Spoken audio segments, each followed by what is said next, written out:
Student accommodation at Northside University. Situated about 20 kilometers from the city center, Northside University is not easy to get to by public transport. However, students have several different alternatives for accommodation on or near the university campus. Physically, the university has several residential college, Burnside College, Beronia College and Helen Turner College. Each of these colleges provides a single fully furnished room with shared bathroom facilities and meals. Burnside College is the most expensive, with 1996 fees ranging from $154 to $165 per week. However, each student room is equipped with a private telephone and voicemailing facilities, and within the next few months college students will have access to email, online library, internet and ARNet via a network with the university. Beronia College has similar room facilities but does not offer the same computer access. It also offers only 17 meals per week, compared to Burnside's 21.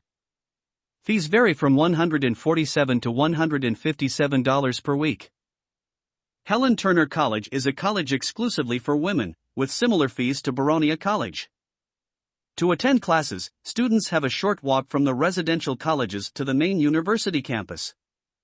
The university also provides 23 self-contained, furnished townhouses. These townhouses have either 3, 4 or 6 bedrooms each and student residents are expected to be studying full-time. Rents in 1996 ranged from $54 per week for a room in a 6-bedroom flat to $68.50 per week for a room in a 3-bedroom house. Students wanting to live in university housing should apply to the university housing officer in August of the previous year, as it is in high demand.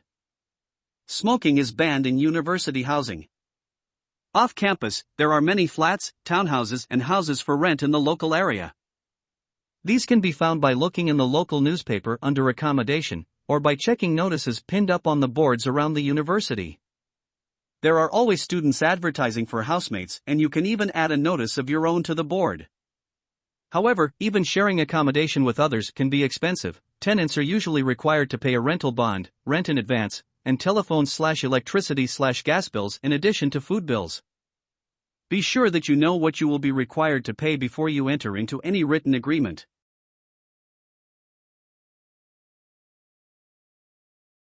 Being left-handed in a right-hand world. The world is designed for right-handed people. Why does 1/10 of the population prefer the left? Section A. The probability that 2 right-handed people would have a left-handed child is only about 9.5%. The chance rises to 19.5% if one parent is a lefty and 26% if both parents are left-hand. The preference, however, could also stem from an infant's imitation of his parents. To test genetic influence, starting in the 1970s, British biologist Marion Annette of the University of Leicester hypothesized that no single gene determines handedness. Rather, during fetal development, a certain molecular factor helps to strengthen the brain's left hemisphere, which increases the probability that the right hand will be dominant, because the left side of the brain controls the right side of the body, and vice versa. Among the minority of people who lack this factor, handedness develops entirely by chance. Research conducted on twins complicates the theory, however. 1 in 5 sets of identical twins involves one right-handed and one left-handed person, despite the fact that their genetic material is the same. Genes, therefore, are not solely responsible for handedness. Section B. The genetic theory is also undermined by results from Peter Hepper and his team at Queen's University in Belfast, Ireland, Indiana 2004. The psychologists used ultrasound to show that by the 15th week of pregnancy, fetuses already have a preference as to which thumb they suck. In most cases, the preference continued after birth. At 15 weeks, though, the brain does not yet have control over the body's limbs. Hepper speculates that fetuses tend to prefer whichever side of the body is developing quicker and that their movements, in turn, influence the brain's development. Whether this early preference is temporary or holds up throughout development and infancy is unknown. Genetic predetermination is also contradicted by the widespread observation that children do not settle on either their right or left hand until they are 2 or 3 years old. Section C. But even if these correlations were true, they did not explain what actually causes left-handedness. Furthermore, specialization on either side of the body is common among animals. Cats will favor one paw over another when fisting toys out from under the couch. Horses stomp more frequently with one hoof than the other. Certain crabs motion predominantly with the left or right claw. In evolutionary terms, focusing power and dexterity in one limb is more efficient than having to train 2, 4 or even 8 limbs equally. Yet for most animals, the preference for one side or the other is seemingly random. The overwhelming dominance of the right hand is associated only with humans. That fact directs attention towards the brain's 2 hemispheres and perhaps towards language. Section D. Interest in hemispheres dates back to at least 1836. That year, at a medical conference, French physician Marc Dax reported on an unusual commonality among his patients. During his many years as a country doctor, Dax had encountered more than 40 men and women for whom speech was difficult, the result of some kind of brain damage. What was unique was that every individual suffered damage to the left side of the brain.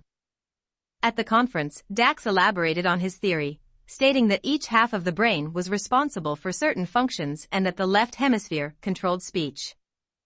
Other experts showed little interest in the Frenchman's ideas. Over time, however, scientists found more and more evidence of people experiencing speech difficulties following injury to the left brain. Patients with damage to the right hemisphere most often displayed disruptions in perception or concentration. Major advancements in understanding the brain's asymmetry were made in the 1960s as a result of the so-called split brain surgery, developed to help patients with epilepsy. During this operation, doctors severed the corpus callosum, the nerve bundle that connects the 2 hemispheres. The surgical cut also stopped almost all normal communication between the 2 hemispheres, which offered researchers the opportunity to investigate each side's activity. Section E. In 1945, neurosurgeon Jun Wada devised the first test to provide access to the brain's functional organization of language. By injecting an anesthetic into the right or left carotid artery, Wada temporarily paralyzed one side of a healthy brain, enabling him to more closely study the other side's capabilities. Based on this approach, Brenda Milner and the late Theodore Rasmussen of the Montreal Neurological Institute published a major study in 1975 that confirmed the theory that country Dr. Dax had formulated nearly 140 years earlier. In 96% of right-handed people, language is processed much more intensely in the left hemisphere. The correlation is not as clear in lefties, however. For 2/3 of them, the left hemisphere is still the most active language processor. But for the remaining third, either the right side is dominant or both sides work equally, controlling different language functions. That last statistic has slowed acceptance of the notion that the predominance of right-handedness is driven by left hemisphere dominance in language processing. It is not at all clear why language control should somehow have dragged the control of body movement with it. Some experts think one reason the left hemisphere reigns over language is because the organs of speech processing, the larynx and tongue, are positioned on the body's symmetry axis. Because these structures were centered, it may have been unclear, in evolutionary terms, which side of the brain should control them, and it seems unlikely that shared operation would result in smooth motor activity. Language and handedness could have developed preferentially for very different reasons as well. For example, some researchers, including evolutionary psychologist Michael C. Corballis of the University of Auckland in New Zealand, think that the origin of human speech lies in gestures. Gestures predated words and helped language emerge. If the left hemisphere began to dominate speech, it would have dominated gestures, too, and because the left brain controls the right side of the body, the right hand develops more strongly. Section F. Perhaps we will know more soon. In the meantime, we can revel in what, if any, differences handedness brings to our human talents. Popular wisdom says right-handed, left-brained people excel at logical, analytical thinking. Left-handed, right-brained individuals are thought to possess more creative skills and may be better at combining the functional features emergent in both sides of the brain. Yet some neuroscientists see such claims as pure speculation. Fewer scientists are ready to claim that left-handedness means greater creative potential. Yet lefties are prevalent among artists, composers, and the generally acknowledged great political thinkers. possibly if these individuals are among the lefties whose language abilities are evenly distributed between hemispheres, the intense interplay required could lead to unusual mental capabilities. Section G. Or perhaps some lefties become highly creative simply because they must be more clever to get by in our right-handed world. This battle, which begins during the very early stages of childhood, may lay the groundwork for exceptional achievements.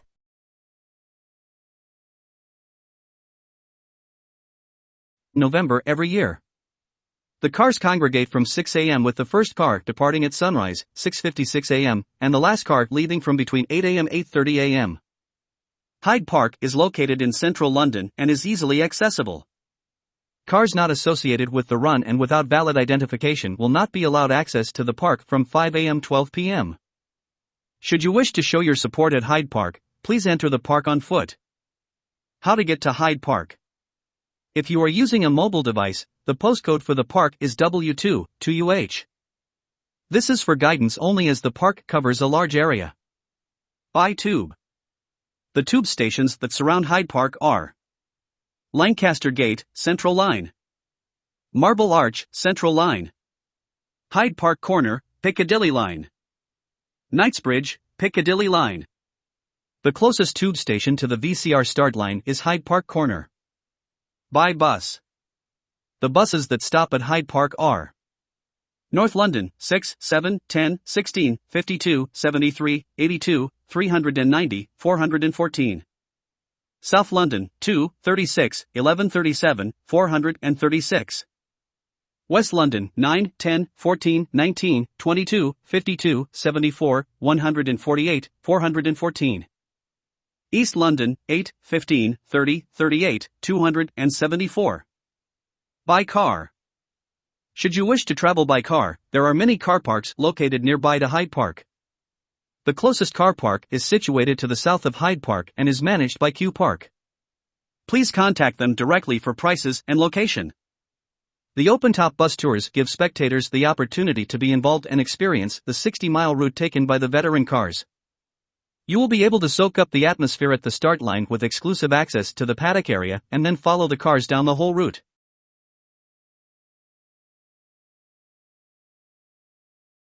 Animal courtship. Peacock spiders. Rather like a six-pack for men, the male peacock spider tries to impress with decorative, colorful abdominal flaps. The spider begins his courtship by vibrating his peacock-like flaps that reveal a pair of black and white third legs.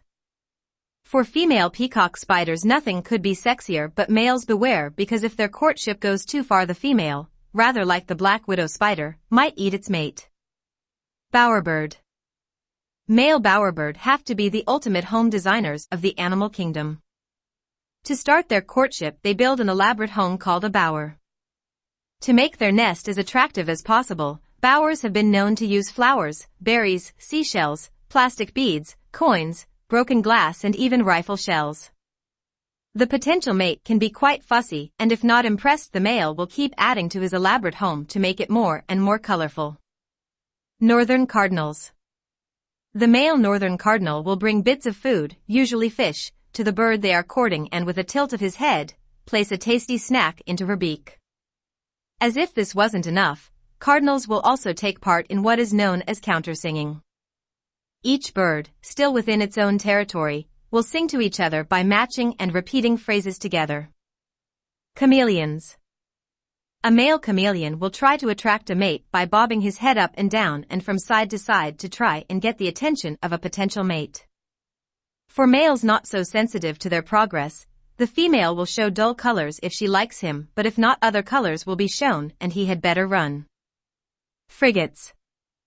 In addition to waving their heads, flapping their wings and calling to the females, the males congregate in large numbers and display their vibrant red throat sacs. For about 20 minutes they force air into these throat sacs, which then resemble a large red balloon. If a male has wooed a female, she will simply fly in and land alongside her new mate. Hooded seals. Female hooded seals are attracted by males that have the most attractive nasal balloons. Male hooded seals have evolved specialized pinkish-red nasal cavities that they can blow up like bubblegum. To get a female's attention, the male blows up his balloon and starts bouncing it around. The cavities can expand to roughly the size of the seal's head.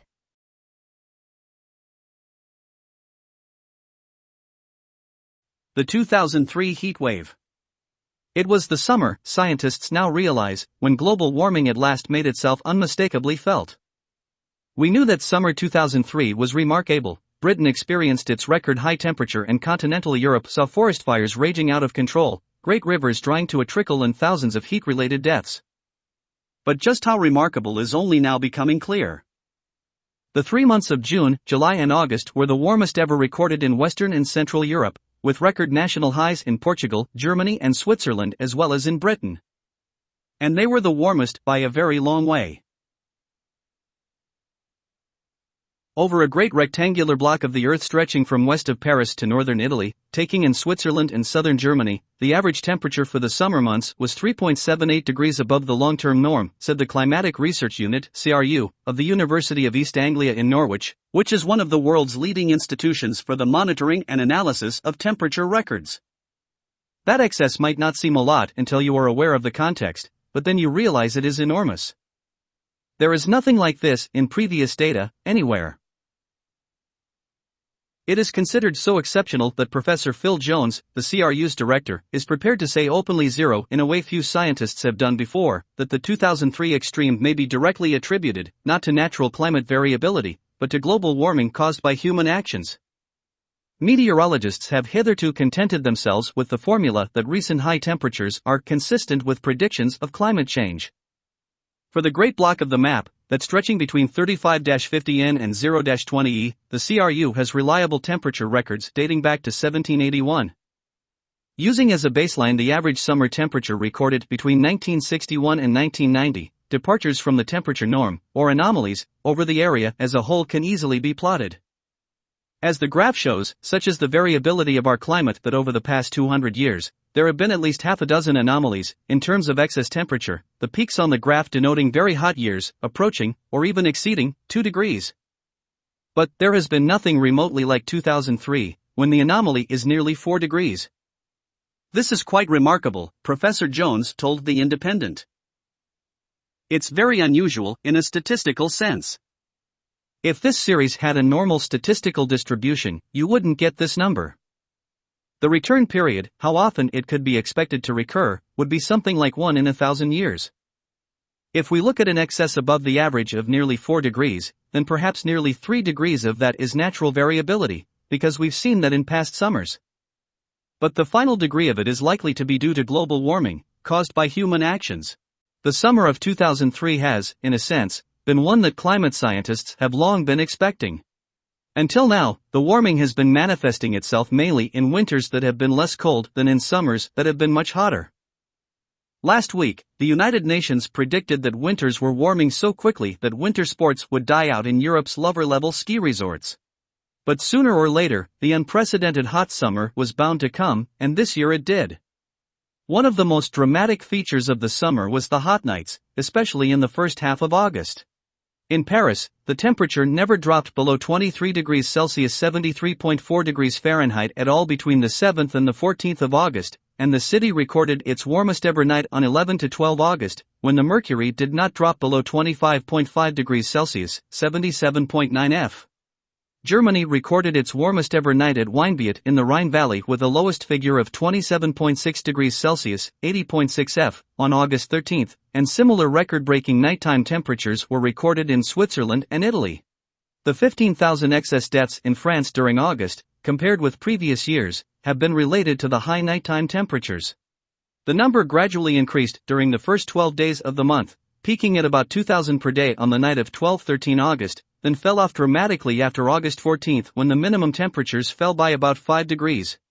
The elderly were most affected, with a 70% increase in mortality rate in those aged 75-94. For Britain, the year as a whole is likely to be the warmest ever recorded, but despite the high temperature record on August 10, the summer itself, defined as the June, July, and August period, still comes behind 1976 and 1995, when there were longer periods of intense heat. At the moment, the year is on course to be the third hottest ever in the global temperature record, which goes back to 1856, behind 1998 and 2002. But when all the records for October, November and December are collated, it might move into second place, Professor Jones said. The 10 hottest years in the record have all now occurred since 1990. Professor Jones is in no doubt about the astonishing nature of European summer of 2003. The temperatures recorded were out of all proportion to the previous record, he said. It was the warmest summer in the past 500 years and probably way beyond that. It was enormously exceptional. His colleagues at the University of East Anglia's Tyndall Centre for Climate Change Research are now planning a special study of it. It was a summer that has not been experienced before, either in terms of the temperature extreme heat, said the center's executive director, Professor Mike Hume. It will certainly have left its mark on a number of countries, as to how they think and plan for climate change in the future, much as the 2000 floods have revolutionized the way the government is thinking about flooding in the UK. The 2003 heatwave will have similar repercussions across Europe.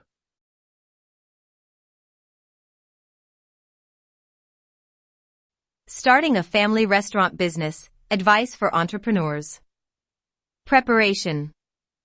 Television chefs may make running a restaurant look easy, but experts advise prospective business owners to prepare a comprehensive business plan before hanging out their sign.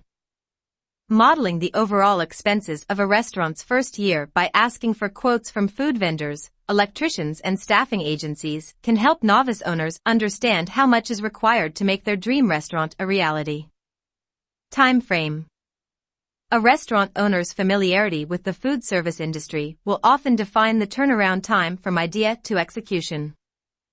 Owners who choose to hire a head chef may need longer to research and interview potential candidates, or to wait for the chef's existing contract to finish. The right location may require additional time for a lease to become available, especially in a dining district which is fashionable. Owners should also plan for construction, hiring, design and testing phases, budgeting to ensure their companies don't run out of cash flow before servers can start taking orders. Potential. Business owners without experience of the food service industry often make the mistake of believing their own passion for a particular style of food will translate into a successful new restaurant. In reality, many owners have to wait until they establish enough rapport with their customers to put some unusual specials onto the menu. Small restaurants must work even harder to please diners, since they must rely mostly on word of mouth and critics' reviews instead of expensive marketing campaigns. Features. Experts often categorize restaurants as either quick service, mid-scale, or upscale. When dreaming about their ideal food service business, entrepreneurs often think about mid-scale restaurants. However, quick service restaurants often prove the easiest to start.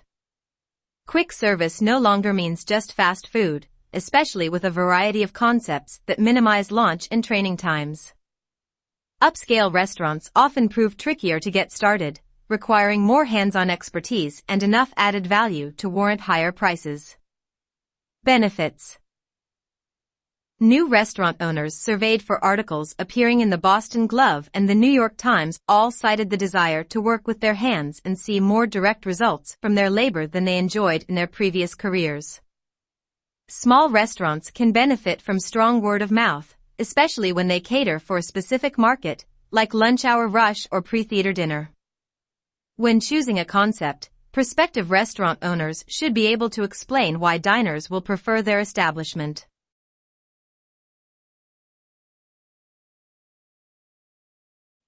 Five characteristics of successful job seekers. What does it take to actually get the job you want? Creating the perfect curriculum vitae, CV, is vital, and making the right preparations for the interview goes without saying. And of course, for certain positions, having a particular skill may be a necessity. But apart from that, what will really make a difference? The answer may be simpler than you think. In fact, there might be one key change you can make to dramatically improve your chances of success: master your mindset. Skill set is about what you can do, and mindset is about what you see, think, and believe. Used correctly, it can make any one of us stand out from the crowd. With technology developing at an unprecedented rate, nobody can predict the skills needed to succeed in 5 or 10 years' time. When we asked over 800 employers, 96% of them chose mindset over skill set as the key element they seek when employing and retaining staff. Based on these findings, here are the top 5 characteristics of successful job seekers. 5. 72. 56% of employers highlighted accountability as an essential characteristic when looking for new employees. The individuals who demonstrate accountability most effectively are those who go beyond the confines of their job description, take responsibility for things that go wrong and/or attempt to make improvements in any way they can. Perhaps unsurprisingly, adaptability was chosen as essential by 75.12% of employers surveyed. Those candidates who can genuinely display the flexibility and ability to rise to any challenge they face, and respond positively to it all, will automatically increase their employability. 3. Whatever industry you're in, having a sense of trust in others around you is vital for a harmonious workplace. Perhaps that's why 90.93% of employers chose trustworthiness as their next essential characteristic when hiring. 91.4% of hiring managers think that honestly is the best policy.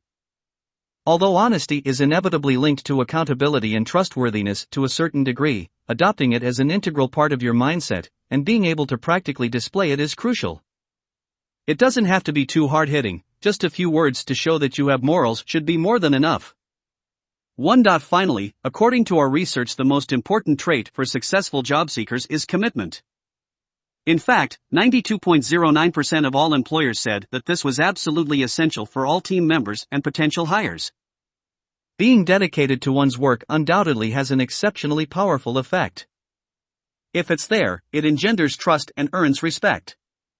When it's missing, it's almost impossible to replicate or attain belief from any level of the business.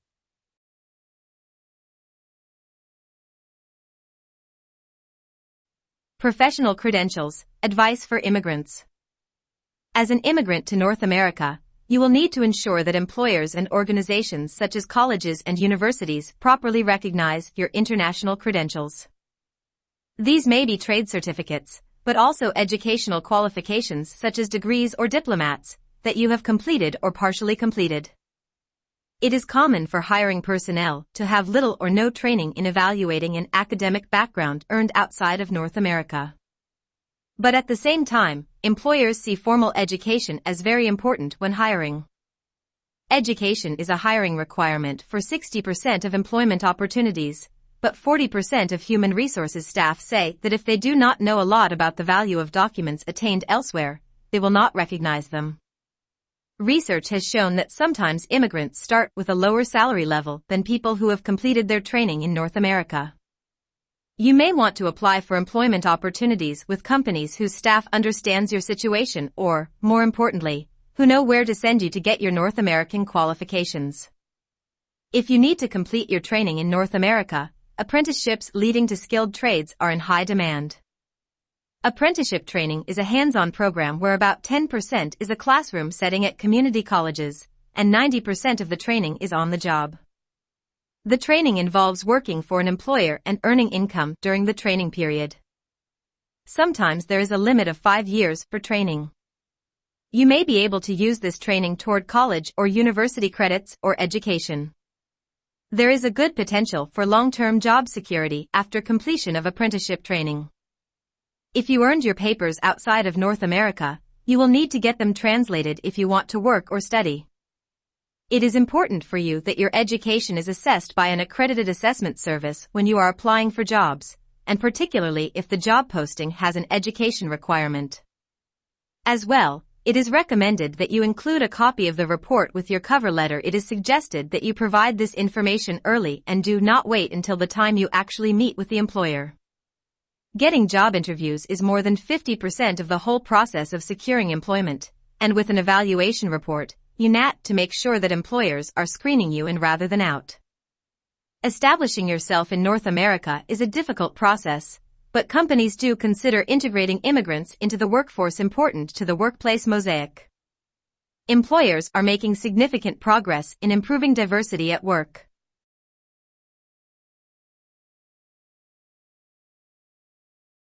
How to prepare for a presentation.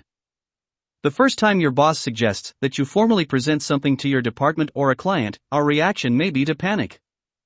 But remember that being asked to present is a compliment. Someone believes that you have valuable information to share with the group and wants to listen to your ideas. You need to decide exactly what you will say during the allotted time.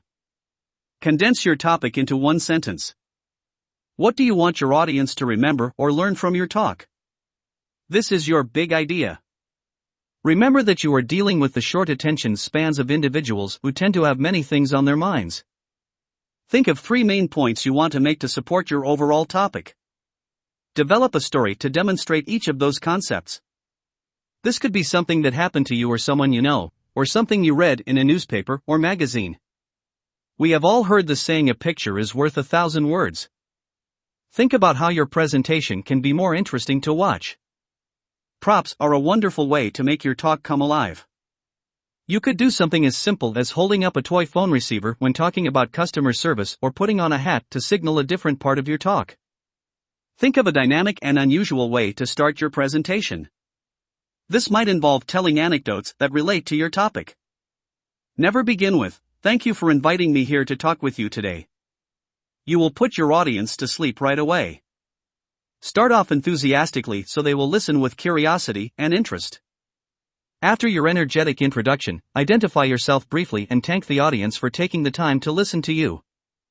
Plan your ending and finish in a memorable way. Your listeners remember best what they hear at the beginning and end of a speech, so conclude with a game in which they can participate, or tell a humorous story and your audience will leave laughing. Don't try to memorize your talk or read it word for word. It will sound stilted and boring. Instead, practice your dynamic introduction and conclusion until you can deliver them effortlessly. If you do this, you'll feel a burst of confidence that will help you sail through the whole of the speech.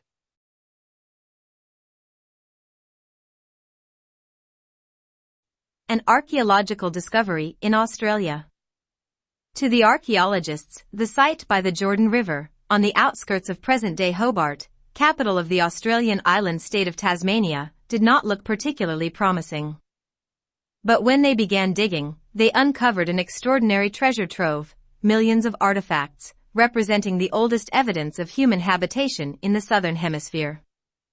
For more than 40,000 years, the river bank was an important meeting place for Tasmanian Aboriginal people, who converged on a broad floodplain to trade goods and hold ceremonies. The spot was still being used as late as 1828, 25 years after Europeans first colonized the island. It has the potential to give us a glimpse into an unknown part of world history and the spread of Homo sapiens across the earth, said Rob Payton, who led the dig. The dig was ordered after Aboriginal groups voiced concerns about plans to construct a bridge across the Jordan, as part of a new 4-lane highway. Archaeologists were astounded by what came to light. Although Dr. Payton's report describes the site as being of extremely high scientific significance, the Tasmanian government is resisting pressure to reroute the bypass road, claiming that the bridge will not destroy or disturb it.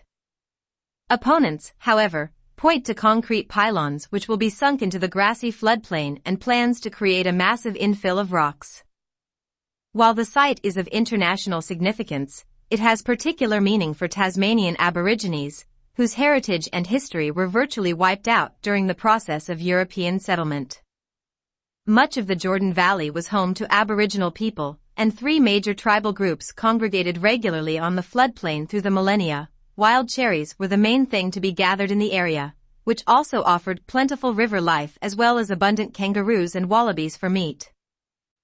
Michael Mansell, legal director of the Tasmanian Aboriginal Centre, said, "That's a place that really strikes at our heart, and is about our identity, our past and our future. When you stand down by that levee, you can feel the presence of our ancestors, of the old people and the children." Archaeologists say the site could rewrite Aboriginal history in Tasmania and Australia. Digging 8 test pits, they found 1,440 artifacts, including tools and spear tips, and concluded that 3 million objects lie buried. They're stone artifacts, they're used for day-to-day living, cutting and sharpening, Dr. Payton said. It's that day-to-day stuff that really is rarely found. To get a snapshot of what life was like 40,000 years ago is quite unique, not just for Australia but for hunter-gatherer sites anywhere in the world. With approval for the bridge expected to be granted soon, conservationists and Aboriginal groups have appealed to the federal government to intervene. One local politician has called for the site to be National Heritage listed. Across the island, little trace remains of ancient indigenous culture. Coastal rubbish pits date back only 5,000–6,000 years, and inland caves were occupied about 14,000 years ago. Consequently, the riverbank site, where an estimated 300–400 people are believed to have converged regularly, is a real find.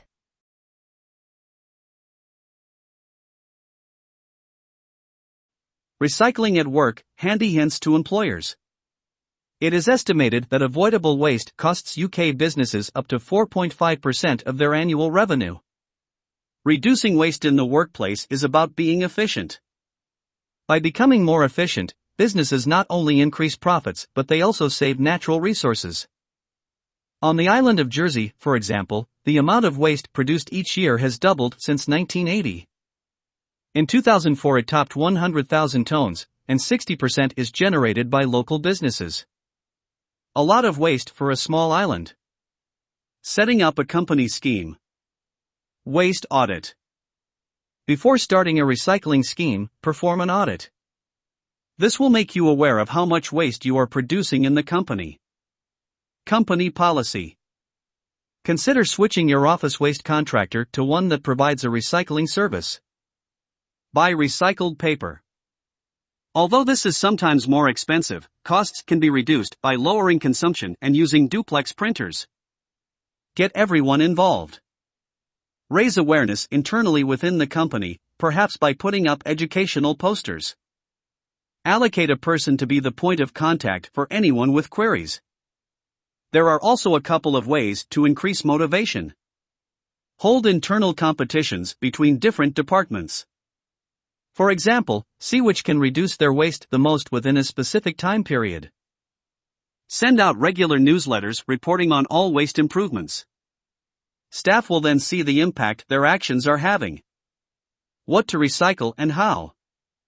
Paper. According to a recent survey, 65% of waste produced is paper waste. The waste paper will inevitably be produced in the workplace, but it is not necessary to discard it. It can serve a variety of purposes before it is recycled, such as writing notes. Envelopes too can be reused for internal mail.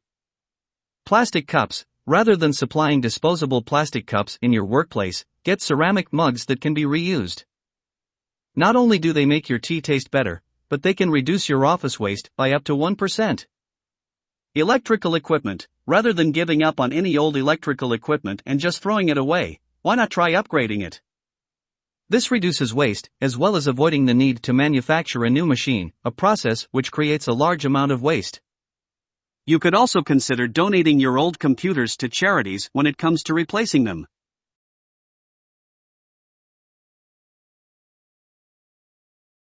How to answer any interview question. To start, take a tip from consultants who coach executives on how to handle media interviews. They say you can deliver the message you want to an employer, regardless of the question you're asked.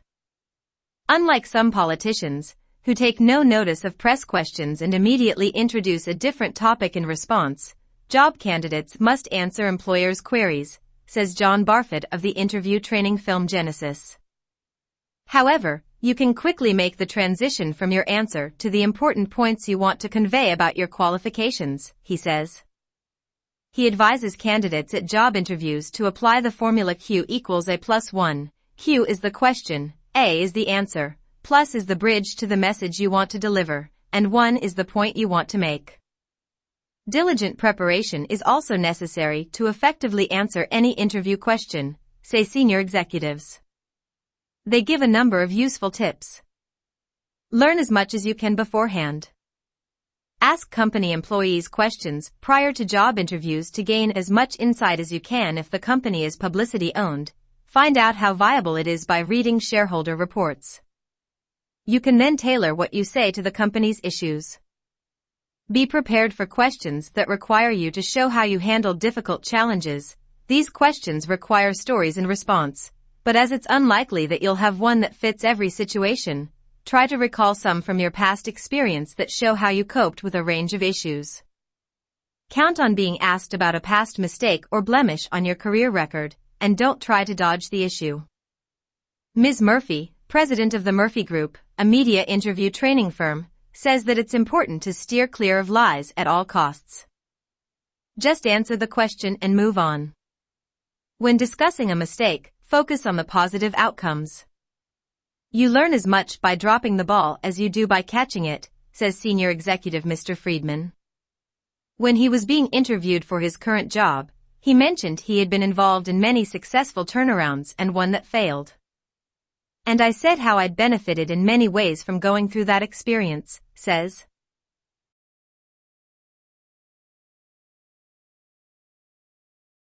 Job interview success. When you apply for a job, the impression you create during the interview is just as important as the skills and background you bring to the table. The following suggestions will help you prepare for a successful interview. Before you leave home, dress appropriately. This means the attire you choose should be the same as what you would wear for work once you are hired. Conservative colors and styles always convey a more trustworthy image. Rehearse the interview at home. Think of questions that you will probably be asked and prepare answers for them. This will help you be calm when you are at the actual interview. Don't be late for your interview.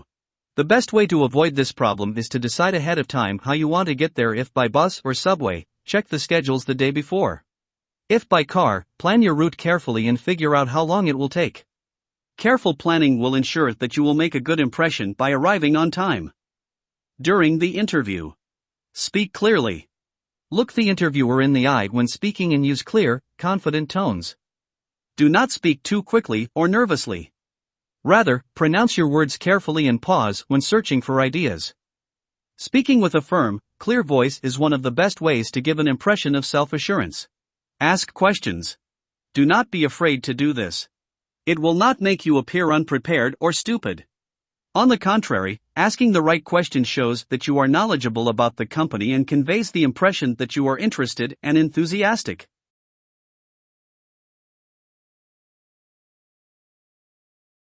Five reasons your business needs a website.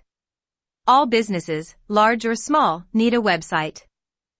Here are several reasons a website can help a company of any size improve its business. A website is the most important tool a business has for maintaining contact with customers.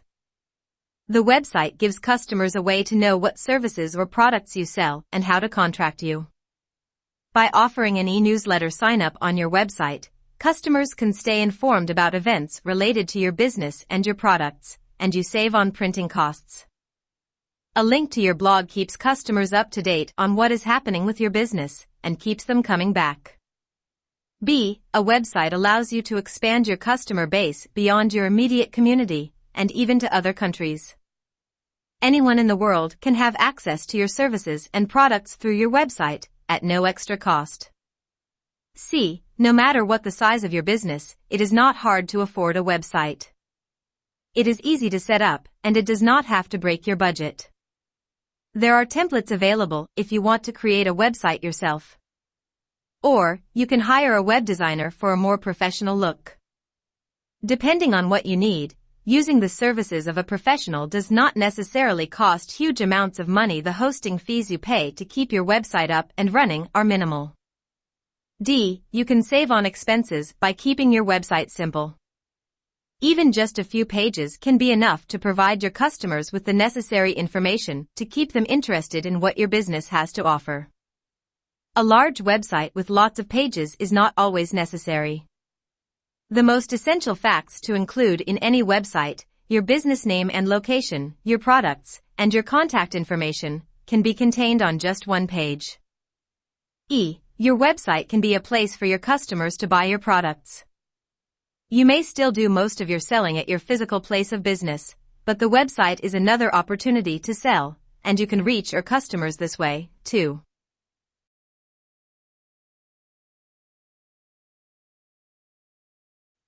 How to give an effective presentation. When planning an effective presentation, there are a number of things to keep in mind. A. First ask yourself, why am I giving this presentation? The point of your presentation may be to outline a project plan, report on work that has been done, solve a problem, provide training, or generate support for an idea. Once you are clear on the reason for your presentation, it will be easier to organize your information. B. If you are not used to giving presentations, you may feel nervous. There are a few things you can do to counteract this. The most important thing is to rehearse your presentation several times until you feel comfortable with it. Before you begin speaking, take a few deep breaths. This will help you relax. Stand up straight and look your audience in the eye. Most of all, don't try to be perfect. This is an impossible goal. See, even though you may be using a microphone, you still need to pay attention to your voice. Talk slowly and clearly. Pause often to give your audience time to absorb the information. Do not garble your words or talk so quickly that no one can follow you. D. There is no better way to lose your audience than to stand at the front of the room and talk on, but give them nothing to look at.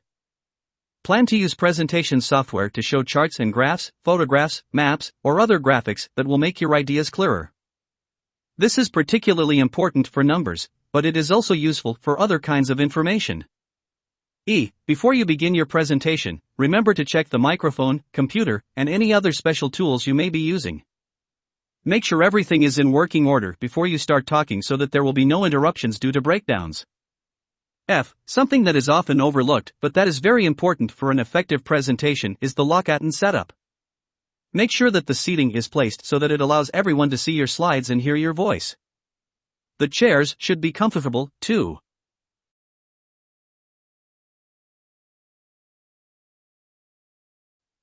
The Marcy Corporation. Information for new employees. All new employees at the Marcy Corporation are required to attend an orientation session during their first month of employment.